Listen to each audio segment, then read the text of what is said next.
Imagine your enterprise SSD looked great on day one. Fast benchmarks, impressive numbers, but 6 months later, latency becomes inconsistent and thermal warnings start appearing. The problem isn't always the drive. It's often how it was tested before deployment.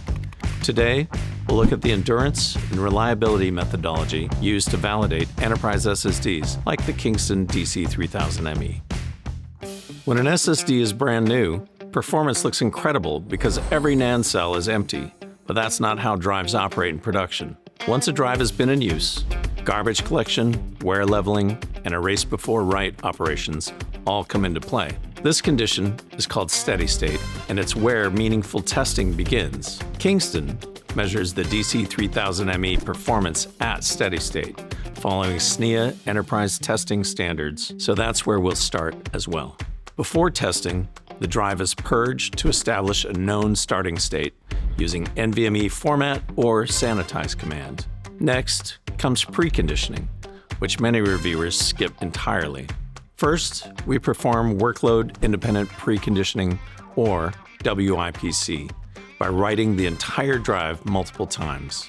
Then, we run Workload Dependent Preconditioning, or WDPC, using the same workload we plan to test. The goal is to reach steady state, where performance stabilizes and measurements become repeatable. Only after steady state is achieved can we trust the results. Now, we run representative enterprise workloads. A common test uses 70-30 random read-write mix with 4K blocks to simulate database and virtualized environments. We also test larger block sizes to better represent real database activity. These workloads run continuously while latency, bandwidth, and IOPS are logged over time. The objective isn't just peak performance, it's consistency after hours, days, or even weeks of operation. We also push the drive with sustained write-heavy workloads to evaluate thermal behavior and long-term stability. At the same time, we monitor smart health data, temperature, media errors, and endurance usage. This helps identify potential issues before they become failures. Another important metric is write amplification factor, or WAF. It measures how much data is written to NAND compared to what the host writes. Lower WAF means better efficiency and longer endurance, making it one of the most useful indicators of real-world SSD lifespan. Endurance isn't only about wear, it's also about surviving unexpected events. We perform power loss testing by cutting power during active write operations and verifying that the drive recovers cleanly without data corruption. We also validate latency consistency over time.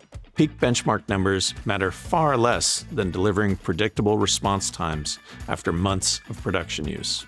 Endurance and reliability testing comes down to following the right methodology. Purge the drive, precondition it, reach steady state, and only then begin measuring performance. Skip those steps, and the results don't reflect real-world operation. The Kingston DC3000ME is designed to withstand this level of scrutiny, and these tests help verify that it can deliver dependable performance throughout its service life, not just during the first few minutes out of the box. If you'd like to learn more about the DC3000ME or SNIA testing standards, check the links in the description. Thanks for watching, and we'll see you in the next deep dive.